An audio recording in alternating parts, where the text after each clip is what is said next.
After Granddaddy's funeral, I found his old savings passbook. Mama snatched it and threw it right in the trash can. "That's just old junk," she said. "Should have buried it with him." I silently fished it out and went to the bank. The manager froze when he saw it. "Call the police," he told the teller. "Don't go anywhere."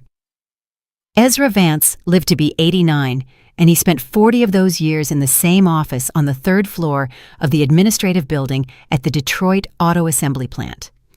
It smelled of machine oil, rubber cement, and that indescribable scent of bureaucracy that soaks into the walls of any corporate institution and never leaves, not even after a renovation. He was the head accountant. It was a job many folks considered boring, nothing but paper pushing, devoid of any thrill. But he turned it into an art form. Every digit in his ledgers stood exactly where it belonged. Every discrepancy between income and expenses was immediately discovered and recorded in a separate notebook, which he called his Journal of Anomalies, and kept in a safe, along with his most important documents. "You have to understand, Maya," he would tell me on summer evenings on the porch of his house in Belleville, setting up the pieces on a worn chessboard with a chipped corner. "Money doesn't lie. People lie. Documents get forged. Witnesses get confused. But numbers never do. If a penny doesn't add up today, a dollar won't add up tomorrow, and a million won't add up a year from now. It is like chess. One weak pawn isn't a defeat yet, but if you don't protect it in time, it will pull down your whole position." I was 12 back then, and I listened to Granddaddy the way he appreciated most. Not out of politeness, not because children are supposed to listen to their elders, but because I was genuinely interested. I asked questions, uncomfortable, sharp questions that required real answers. Not excuses like, "You'll understand when you get older." But what if a person just made a mistake, Granddaddy? An accident? An accident? Ezra moved his knight to E4. That is just a pattern we haven't recognized yet. In accounting, there are no accidents. There is a system. There are deviations from the system, and there are reasons for those deviations. Find the reason, and you will find the guilty party, or the innocent one, which is just as important. Your move.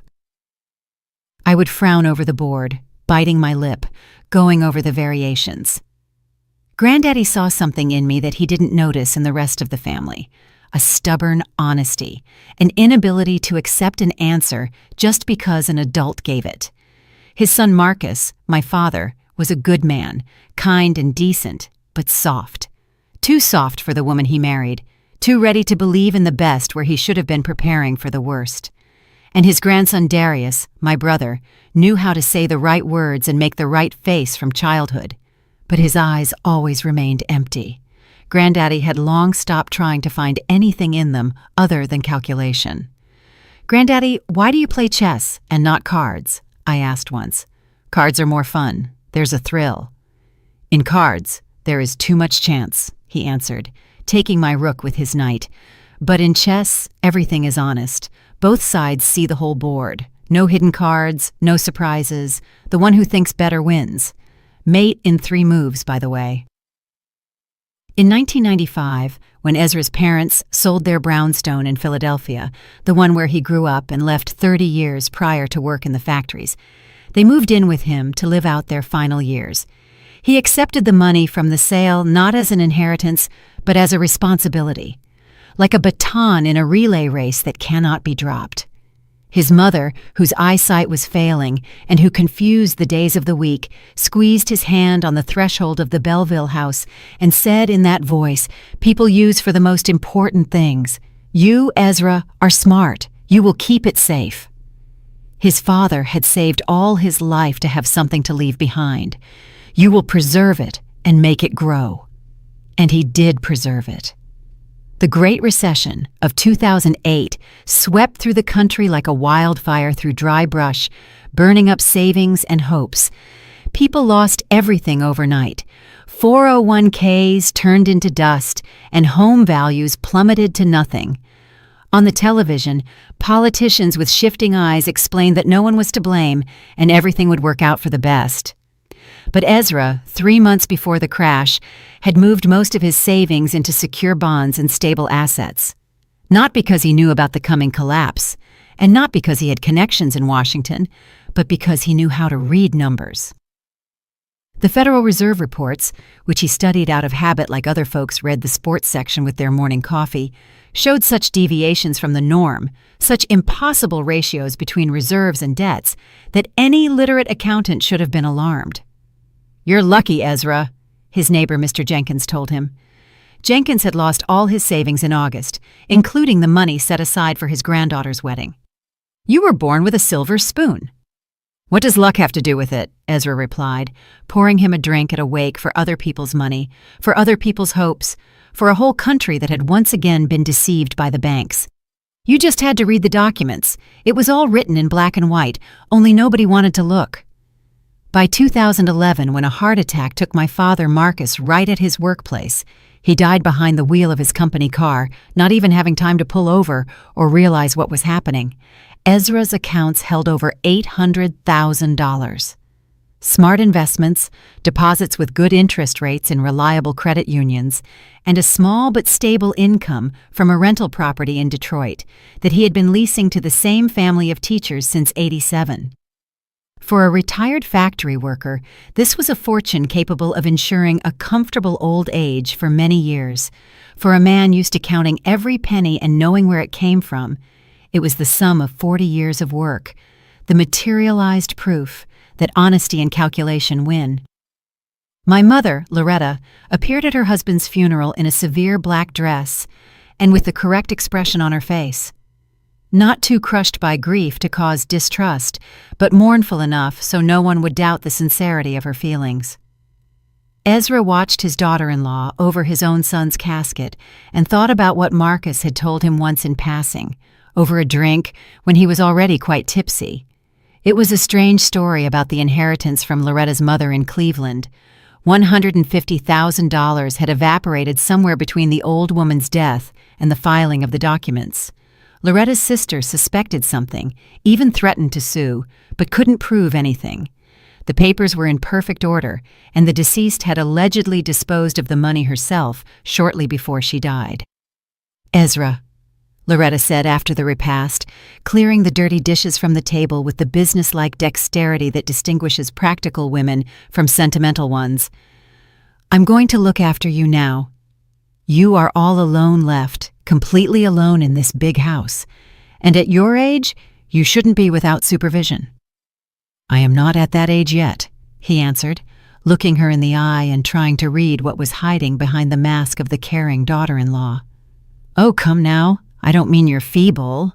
Lord forbid. It's just a big house, the property needs hands. Groceries need to be brought in from the city. I'll come on weekends, help out. Marcus would have wanted this."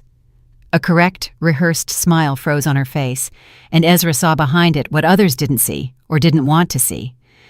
Because it is easier to believe in human kindness than to acknowledge the obvious. 40 years of working with numbers had taught him to recognize false notes not just in documents, but in voices, in gestures, in words chosen too carefully, in the pauses between phrases. Loretta looked at him the same way she had looked at his parents' apartment before convincing Marcus to sell it for the needs of the family, appraisingly estimating the value. But he said nothing. In our community, especially back then, rejecting help from a daughter-in-law meant looking like an ungrateful, senile old man who didn't appreciate care and pushed family away. Social norms required accepting the care with dignity, saying thank you, and asking no unnecessary questions. So Ezra accepted, understanding how it would end, but also understanding that he had neither proof nor allies yet. For the first 2 years, Loretta acted cautiously, taking her time, testing the waters. Groceries from the city, prescriptions filled, help with paperwork that became more complicated and tangled every year. She created the image of a devoted daughter-in-law as carefully as a good accountant creates a flawless balance sheet, where every item is supported by documents and every expense is justified by necessity. Neighbors were touched when they met her on the driveway. That Loretta, God bless her, she didn't abandon the old man, drives down every weekend. The family doctor praised her care during appointments. Even my brother Darius, who was never known for filial affection and hadn't shown up in Belleville for years, started visiting more often. True, his conversation was mostly about Granddaddy's house and the land by the creek, which could be sold profitably to developers from Ann Arbor. Ezra waited. He didn't know exactly when the real game would begin, when his daughter-in-law would move from preparation to active measures, but he felt its approach as clearly as he had felt the approach of the recession months before the official announcement. He felt it in small signs, in slips of the tongue, in how Loretta asked about his health more often and his opinion less often. It all started with a power of attorney for managing accounts. So you don't have to run to the bank for every little thing, Ezra. Not at your age. Not with these roads. Then came the doctor visits. Let's check your health. At your age, it's important. You're long overdue for a checkup. Diagnoses multiplied with frightening speed, appearing in his medical chart after every visit to the clinic. Memory problems, early signs of age-related dementia, the necessity of constant observation and control. Ezra tried to object, to prove he was in full health and a clear mind, but every objection was diligently recorded by the nurse as a symptom of confusion, aggressive denial, and inadequate reaction to the care of loved ones. In 2013, the probate court declared him largely incapacitated based on medical reports and the testimony of his guardian. Loretta became his official conservator, gaining the right to manage his finances and property. Ezra remembered sitting in the courtroom, small, stuffy, with dusty blinds on the windows, looking at the judge, who didn't even lift her eyes from the papers as she monotonously read the decision. Medical reports, the daughter-in-law's testimony, notes from the clinic, a character reference from the local precinct. Everything was filed flawlessly, like a good financial report where every number is confirmed, every conclusion justified, and there is absolutely nothing to nitpick. "Don't worry, Pops," Loretta said after the hearing, leading him to the car by the arm so solicitously that a passerby would have been touched by the picture. "This is for your own good. Now I can take care of you properly." He remained silent. 40 years of work had taught him the most important thing. When the opponent thinks he has won, when he relaxes and stops watching the little things, that is exactly when he becomes careless. And carelessness always leaves traces. The following years turned into a methodical, systematic looting. Not rough, not obvious, but quiet, paper-based, hidden behind a pile of receipts and checks.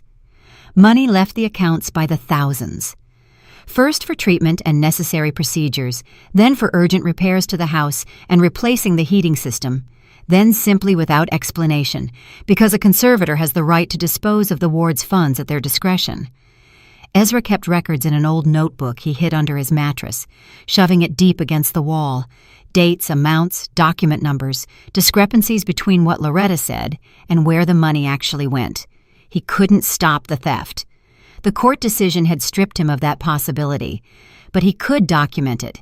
He could turn it into an evidence base, into an indictment that would someday be read by those whose job it is to read such documents.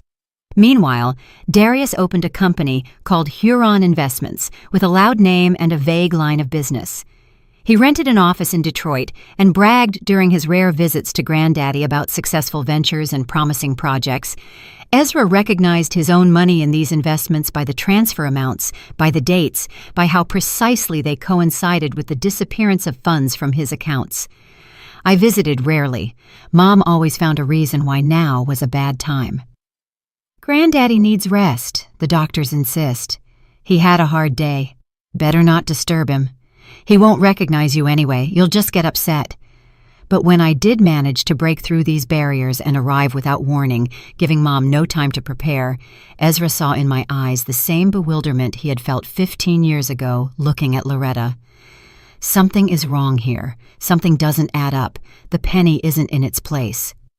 "Granddaddy, how are you?" I would ask, sitting next to him on the sofa, peering into his face. And he felt me searching for signs of the dementia Mom kept harping about. Searching and not finding them. "Maya," he would answer, lowering his voice to a whisper, listening for footsteps in the next room. "Remember I taught you, if a penny doesn't add up today, tomorrow a dollar won't add up, I finished. I remember, Granddaddy. I remember everything. Remember, and remember my book, My System by Nimzovich.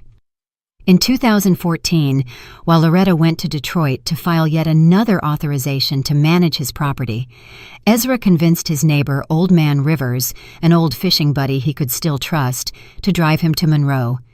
It was a county center about 25 miles from Belleville, a place Loretta never visited and likely barely knew existed.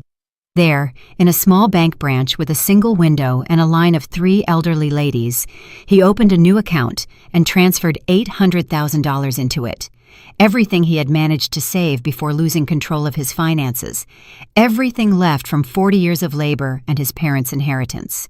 He hid the passbook inside the hollowed-out volume of My System, the chess textbook by Nimzovich that we had discussed hundreds of times, analyzing complex positions on the porch on summer evenings. In the endgame, the one who knows how to wait wins, he told the bookshelves, closing the hiding place and returning the book to its spot between Capablanca and Alekhine. He waited 10 years, and he got what he was waiting for, even if not in his lifetime. The funeral was held on a Thursday, short and businesslike, organized by Loretta with the same practical efficiency with which she organized everything else in her life. October rain washed out the dirt roads, turning them into orange slush. The preacher hurried to finish the service, glancing at his watch. Darius was 40 minutes late, blaming traffic coming out of the city, although there is no traffic on a weekday morning. After the repast, when the neighbors had dispersed, taking leftovers in Tupperware and memories of the deceased with them, when the house emptied and went quiet, I slipped, unnoticed, into Granddaddy's study, a small room with bookshelves to the ceiling, smelling of old paper. I remembered his words, spoken 2 weeks ago in a weak, breaking voice, but with unexpected strength in his grip. The book, the chess book, Nimzovich. Only you, Maya. I only trust you. My System stood on the 3rd shelf between Capablanca and Alekhine, dusty but not forgotten. The book felt too heavy for its size. Inside, a hiding place had been cut out, a neat rectangle in the thickness of the pages, and in it lay a worn savings passbook in an old cardboard cover. I didn't have time to examine anything or even open it. A floorboard creaked behind me, and I spun around. Mom stood in the doorway blocking the exit, and the expression on her face changed rapidly, like weather before a storm. Surprise, recognition, fear, and finally, cold, calculated anger. "What are you doing here?" Loretta crossed the room in 3 quick strides, snatched the book from my hands with a sharp, predatory movement, and threw it into the trash can, standing by the door to the kitchen. "That's old junk. Should have buried it with him. And stop digging through his trash. We're selling the house anyway." I stood in the middle of the kitchen, looking at the trash can where the passbook had just fallen, and felt something inside me shift, realign, and take a new position. Just like chess pieces change formation after an unexpected move by the opponent. Mom had already returned to the living room, where Darius was scrolling through real estate listings on his phone, and their voices drifted in, muffled and businesslike. 2 people discussing a deal, not relatives who just buried a grandfather. "Mom, I think I'm going to head out," I said, appearing in the doorway. "I'm really tired." "Of course, baby girl." Loretta turned around with the expression of a caring mother, which she knew how to put on instantly, like a familiar mask. "You go on. Get some rest. It was a heavy day." "Maya, want to ride to the highway?" Darius didn't even lift his eyes from the screen. "Buses aren't running." "No thanks. I drove." I walked out of the house, got behind the wheel, and sat for 5 minutes without starting the engine, looking at the lit windows. There, behind the curtains, my mother and brother continued to discuss something, leaning over a table with papers. Then I drove to Detroit. 2 hours on an empty evening highway, and the whole way, one thing spun in my head. Why was Mom so scared? Why did she snatch the book so sharply, so greedily? I wasn't holding an old piece of paper. I was holding a loaded gun. I just didn't know it yet. That night, I didn't sleep. I lay in my 1-bedroom apartment in Midtown, staring at the ceiling and going over the events of the last few weeks like counting beads, one after another, again and again. The visit to Granddaddy 2 weeks ago. His words, spoken in a hurried whisper. "The book, Maya. Chess book, Nimzovich. Only you." His fingers squeezing my hand with unexpected strength. Where does an 89-year-old man get that much strength? And his gaze, clear, meaningful, not at all like the gaze of a person with dementia. "Granddaddy was in his right mind," I said aloud into the darkness of the room, and my own voice seemed strange to me, hoarse from lack of sleep. He knew what he was doing. 8 years of working as an associate counsel in a construction firm had taught me to recognize lies in documents, inconsistencies in dates, suspicious signatures, numbers that don't add up.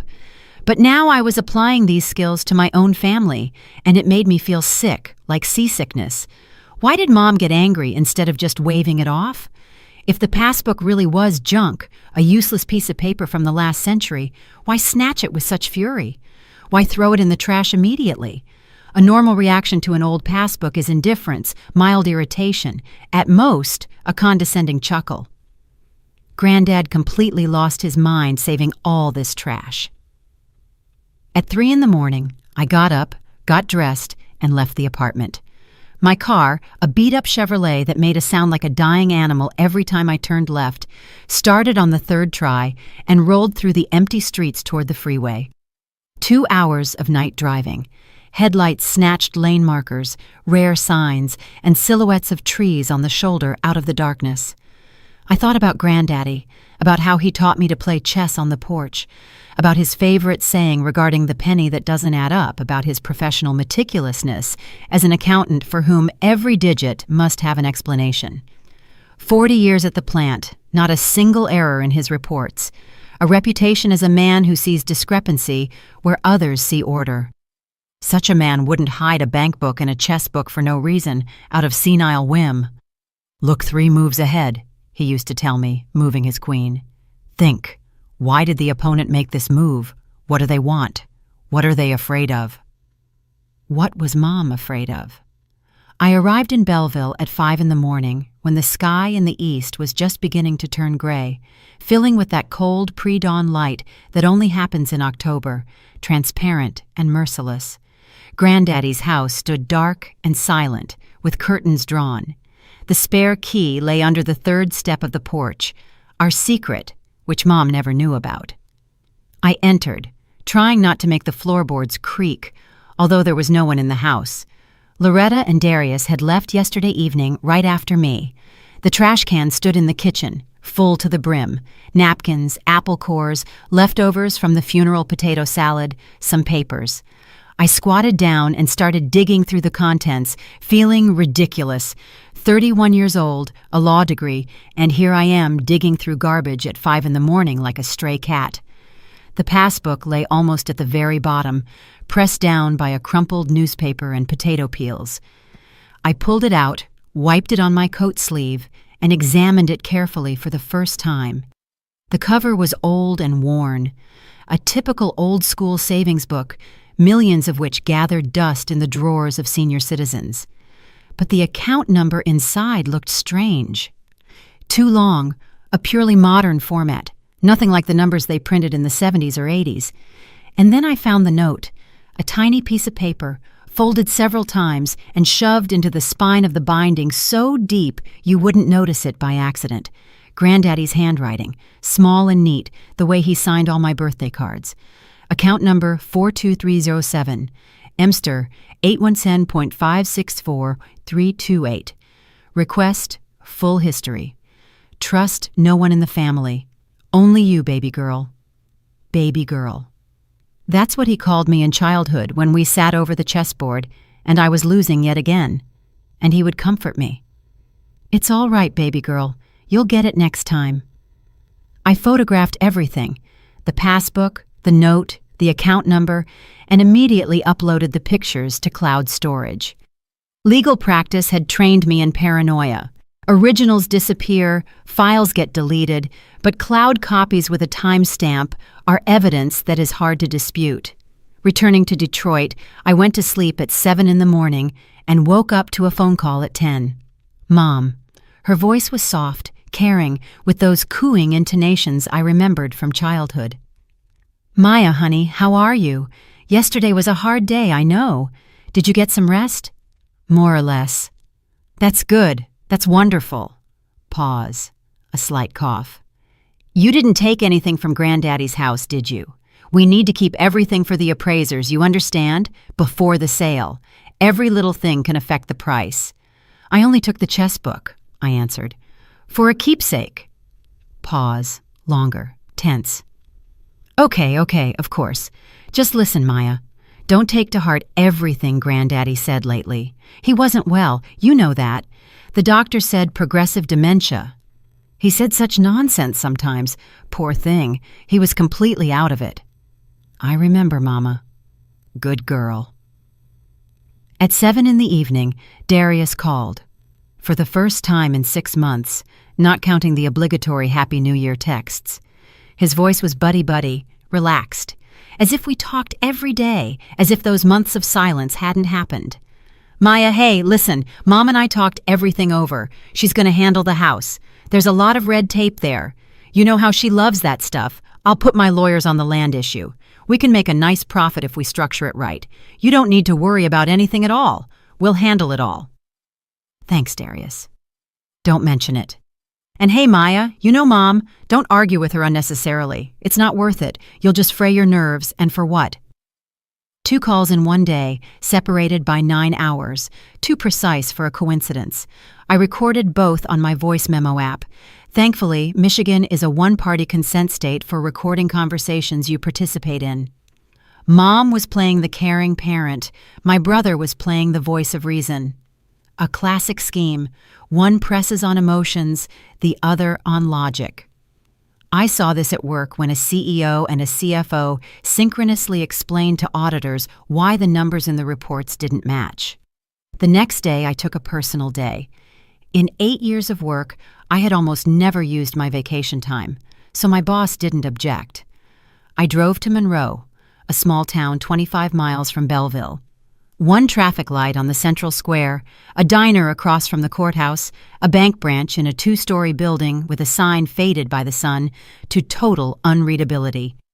The young teller smiled welcomingly, took the passbook, my ID, Granddaddy's death certificate, and the documents proving kinship. And the smile vanished from her face so fast I involuntarily flinched. The girl apologized, picked up the internal phone, whispered something while glancing at me with the expression one uses for a person who brought a bomb into the bank. 20 minutes of waiting in a plastic chair by the window, posters about IRAs and loans. The security guard, a heavy man named Anthony if his badge was to be believed, stared mournfully at the bowl of candy by the counter. Then a man in a good suit appeared, introduced himself as Mr. Sterling, the branch manager, and invited me into his office. "The account is flagged in the security system," Sterling said when the door closed behind us.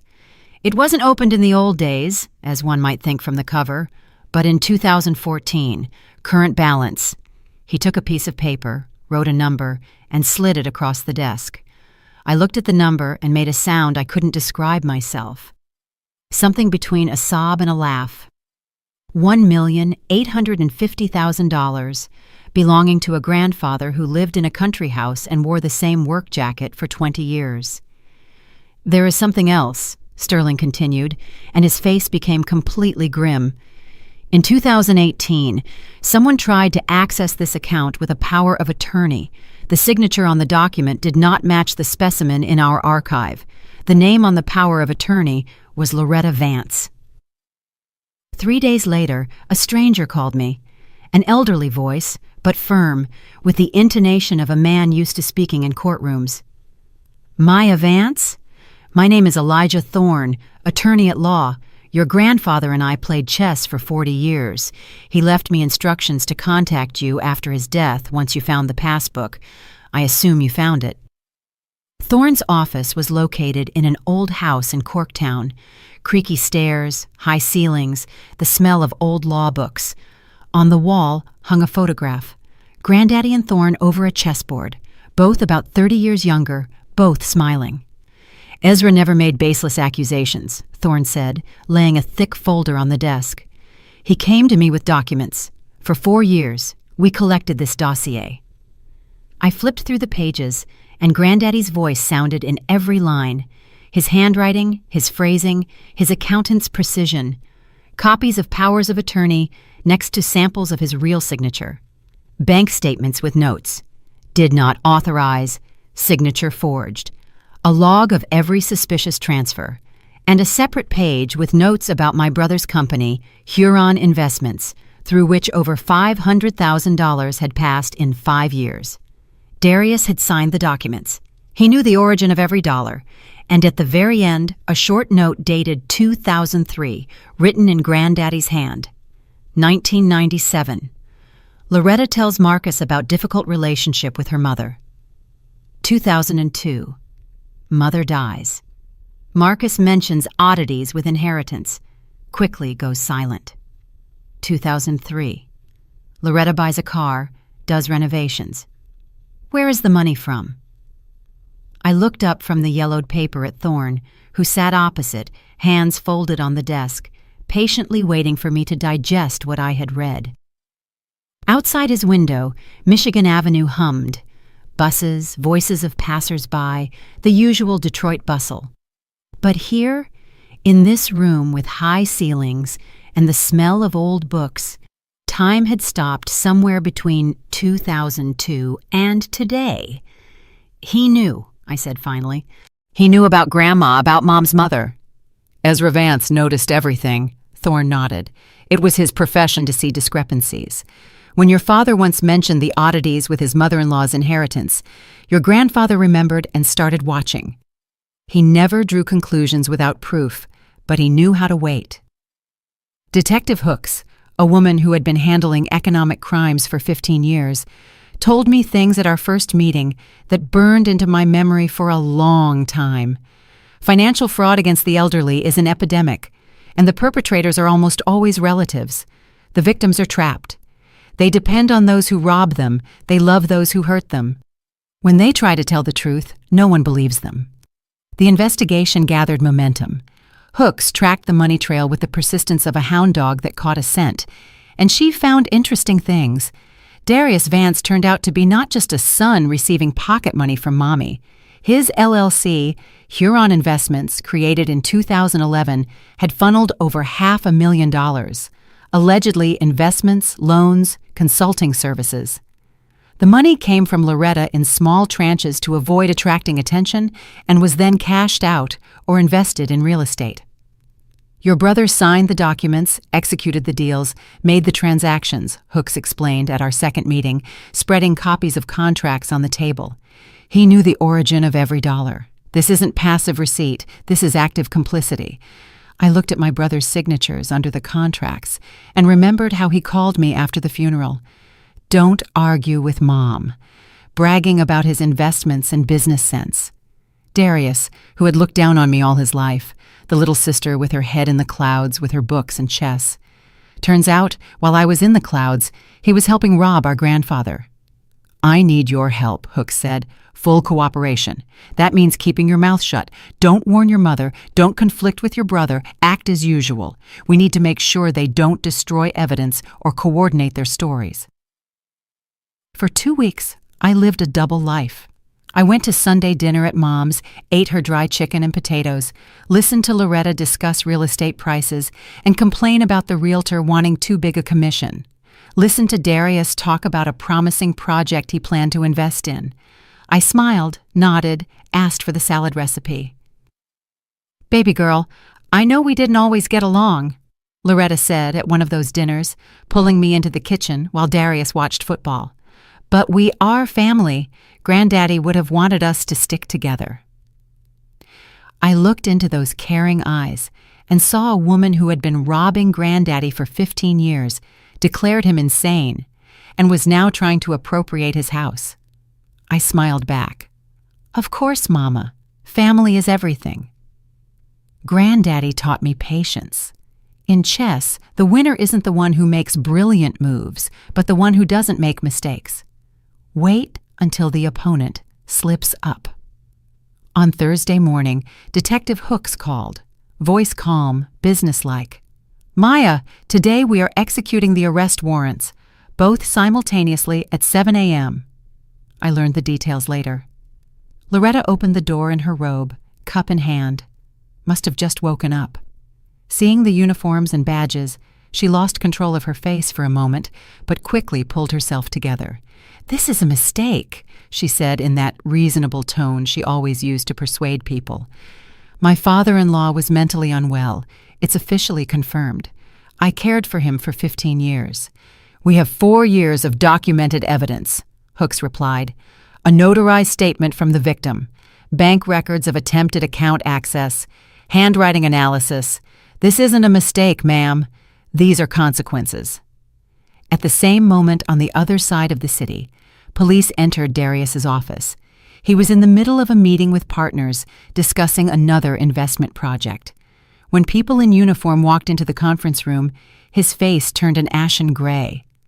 They walked him out in handcuffs in front of his colleagues and clients. The trial at the Wayne County Circuit Court lasted several months. Loretta's lawyer built the defense on Ezra's incapacity, but the prosecution brought in 3 independent experts, psychiatrists and neurologists who had examined Granddaddy over the years. All 3 confirmed no signs of dementia.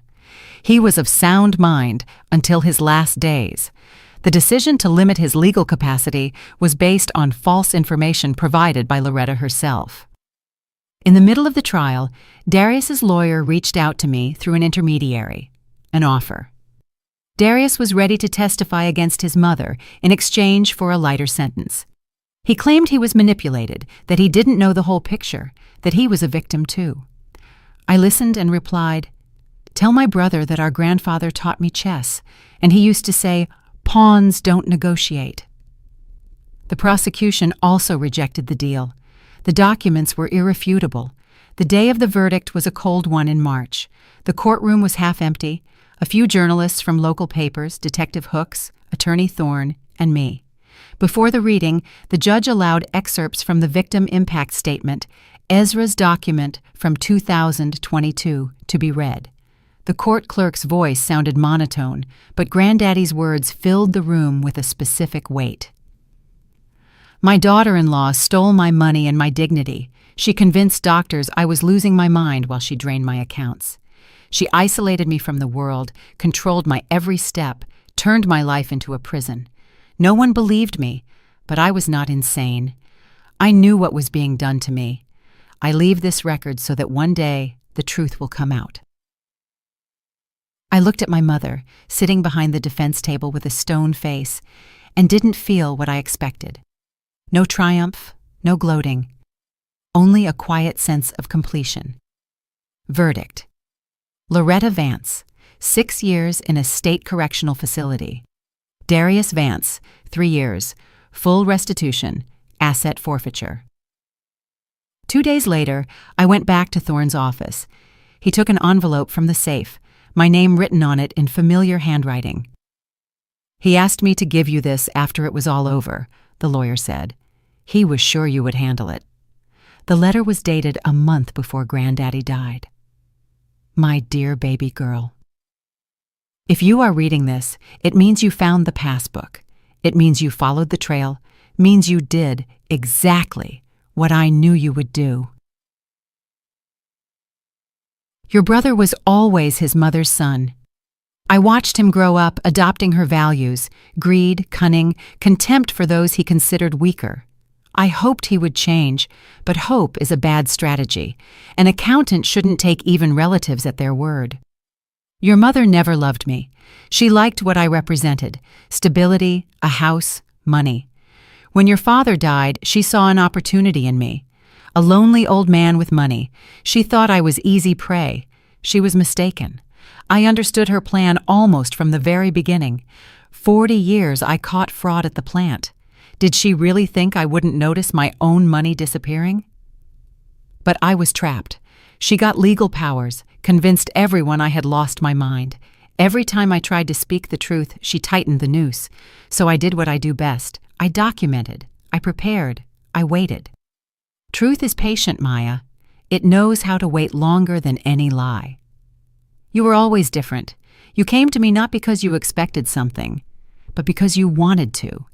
You played chess for the sake of the game. You asked questions your mother hated. That is why I chose you. Forgive me for the burden I placed on you. I am sorry you had to expose your own family, but I knew you were strong enough. Live well, grandbaby. Use this money for something real. Be happy. Love, your granddaddy Ezra. P.S. Remember our last game? I mated you in 6 moves. Now you have delivered checkmate for me. The game is over. We won. I cried reading that letter, but they weren't tears of grief. It was something more complex, hard to name. Gratitude, pride, sadness for his lonely years of struggle, and a slow, painful healing. 6 months later, I quit the law firm, paid off all my student loans, and bought a small space in the historic Eastern Market District of Detroit. A narrow shop with high ceilings and large windows facing a quiet courtyard. I opened a bookstore. I named it The Knight's Move. Granddaddy would have appreciated the chess pun. Inside were wooden shelves, soft armchairs for reading, racks with classics and modern prose. In the far corner stood a chess table, 2 chairs, a board with pieces set up. Sometimes customers sat down to play. Sometimes I joined them. Above the table hung a photo of Granddaddy in a simple frame, the same one from Thorne's office, where he and the lawyer were bent over a chessboard. Both young, both smiling. And next to it, a small plaque with his favorite saying, which I had ordered from a workshop. Truth is patient. It knows how to wait longer than any lie. Loretta wrote letters from prison. Long, rambling, full of accusations and demands for forgiveness. She said her daughter betrayed the family, that this was all a misunderstanding, that she was a good daughter-in-law. I read the first letter and then stopped opening the envelopes. Some doors, once closed, should stay closed. Sometimes in the evenings, locking up the store and turning off the lights over the shelves, I would sit at the chess table, look at Granddaddy's photo, and set up the pieces for a new game. And it seemed to me that somewhere out there, beyond the limits of this room, beyond the limits of time and memory, he was smiling. With that same smile I remembered from childhood when we sat on the porch in Belleville, and he was